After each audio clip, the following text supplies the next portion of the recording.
देखो यहाँ पर मैं अभी सिखाने वाली हूँ आर्टिकल्स। आर्टिकल्स यानी क्या? उपपद।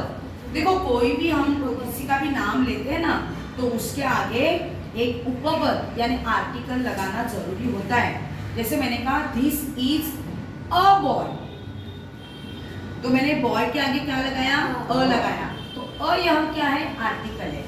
फिर मैंने कहा दैट इज द सन, वो सूरज है, तो मैंने सूरज के आगे मैंने द लगाया। अब मैंने कहा दिस इज एन एप्पल, मैंने एप्पल का चित्र निकाला, दिस इज एन एप्पल, तो मैंने एप्पल के आगे क्या लगा दिया? एन लगा दिया। अब आप सोचोगे मैडम ने कभी अ लगाया, कभी द लगाया, कभी एन लगाया, ऐसा क्यों?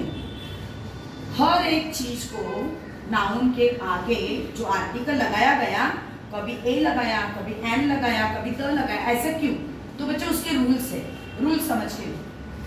आर्टिकल्स यानी उपपद, ये आर्टिकल्स के दो पार्ट होते हैं। पहला होता है डेफिनाइट आर्टिकल। डेफिनाइट आर्टिकल यानी निश्चित उपपद, कि डेफिनेट हमें पता होता है कि यह चीज यही है। दूसरा होता है इनडेफिनाइट आर्टिकल यानी अनिश्चित उपपद, जो चीज हमें पता नहीं होती, बहुत सारी होती है उसकी चीजें, तो उसके लिए ए या एन लगाते हैं। अब सबसे पहले हम देखेंगे डेफिनाइट आर्टिकल। डेफिनाइट आर्टिकल है द, इनडेफिनाइट आर्टिकल है ए और एन।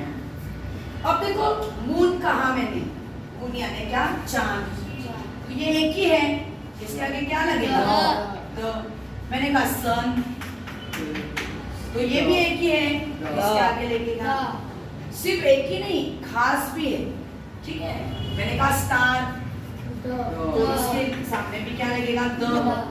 महात्मा गांधी जी, तो ये महात्मा गांधी जी स्पेशल है, खास है, तो इसके आगे लगेगा द। Is it clear? समझ में आ रहा है आपको? ओके। ये द जो खास होते हैं, स्पेशल होते हैं, इसके आगे द यह डेफिनाइट आर्टिकल लगता है। समझ में आ रहा है? यस। अब आगे बढ़ेंगे। इनडेफिनाइट आर्टिकल, इसमें दो है होते हैं, ए और एन। अब सबसे पहले ना ए सिखाने के पहले मैं एन को सामने लाती हूँ। एन आर्टिकल किसके सामने लगता है?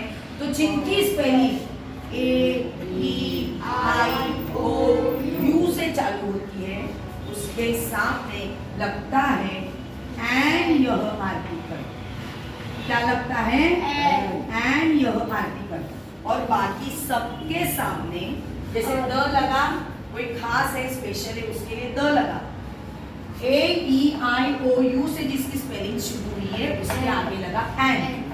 अब बाकी जितने भी बचे हैं उनके आगे लगेगा a bat, a cat, a school, a book. अब थोड़ा सा मैं कुछ अलग बताने जा रही हूँ, ध्यान दो।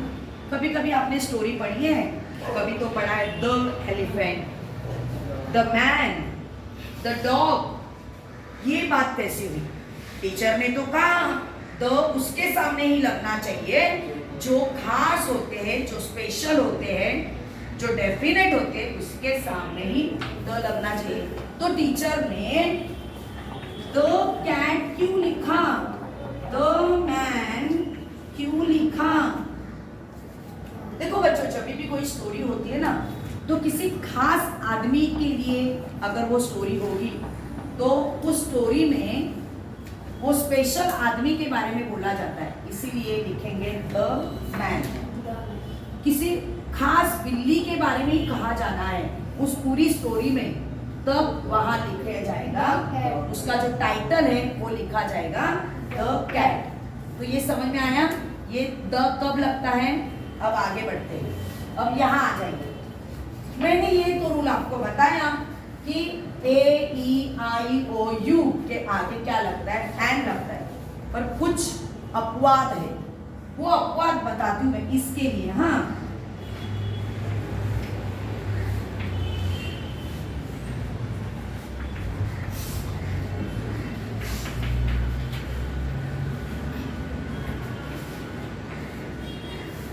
अब यहाँ देखिए, यहाँ पर मैंने क्या किया, ये H से चालू हुआ है, ये U से चालू हुआ है, ये L से चालू हुआ है।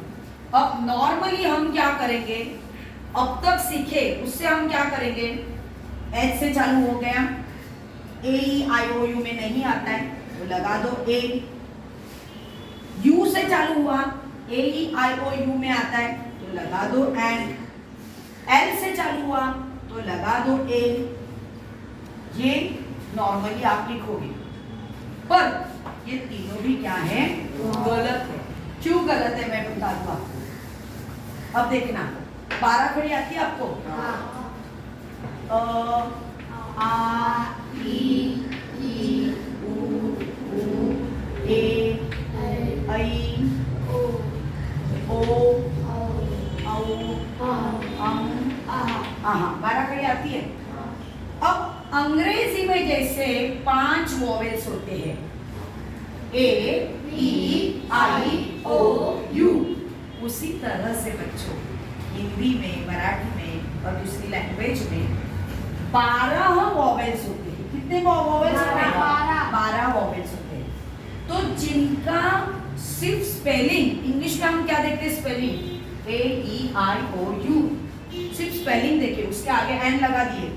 पर मराठी, हिंदी में, गुजराती में, दूसरे भी लैंग्वेज में ये जो 12 खड़ी आती है ना, उसका जो प्रोनाउंसिएशन है, उच्चारण है, वो भी अगर आएगा ये 12 खड़ी में से, आएगा समझ में, वॉवेल्स, ये 12 वॉवेल्स में से वो आएगा, तो भी उसके सामने आप क्या लिखोगे, एंड लगाओगे। देखो कैसे, अब इसका स्पेलिंग की शुरुआत H से भले ही हो, पर ये हम बोलते समय उच्चारण कैसे करेंगे, इसको हॉनेस्ट नहीं करेंगे, हॉनेस्ट, ह का उच्चारण नहीं करेंगे, ऑनेस्ट, ऑनेस्ट, किससे आया, ऑनेस्ट, तो इसका उच्चारण किससे हुआ, ओ से, तो ओ किस में आता है, ये 12 खड़ी में आता है, तो इसके आगे क्या लगेगा, एंड। यहाँ पे यूनिवर्सिटी, तो यह, इसका उच्चारण य से आया, तो यह 12 खड़ी में आता है क्या, वो व्यंजन में आता है, तो इसीलिए इसके आगे क्या लगेगा। अब यहाँ पर L, इसको कैसे करेंगे मैं, L, A से आया, A आया 12 खड़ी में, इधर आएगा, इज इट क्लियर। अभी और सुनो सुनो सुनो, अगर मैंने यहाँ पर लिखा university of Mumbai, university of Mumbai, तो ये कोई खास यूनिवर्सिटी है मुंबई की, तो उसके सामने अभी इधर ये सिर्फ यूनिवर्सिटी शब्द आया तो एक लिखोगे, पर यूनिवर्सिटी ऑफ मुंबई आया तो क्या लिखोगे, शाबाश, तो क्या लिखोगे, द। और एक बात, और एक बात, अब यहाँ पे देखो, मैंने क्या कहा, ई की स्पेलिंग जिससे शुरू हुई, अब देखो यहाँ पर और की स्पेलिंग तो ई से चालू हुई, तो इसके आगे एन लगना चाहिए, क्या एन लगेगा, नहीं, इसके सामने द लगेगा, क्यों, खास हो, क्योंकि अर्थ यह खास है, ये पृथ्वी है, तो इसके आगे क्या लगेगा, ये इसमें जाएगा, और। तो समझ में आया, आर्टिकल लगाते समय बहुत ऐसे मत समझना बहुत इजी है, कितना इजी है, तो नहीं, उसका उच्चारण देखिए, उसका अर्थ देखिए, और फिर आर्टिकल्स उसके आगे लगाना है, A and the. Definite article आएगा, इनडेफिनेट आर्टिकल आएगा, द आएगा, एन आएगा, अ आएगा। अब समझ में आया, अभी में गलती करोगे, वेरी गुड।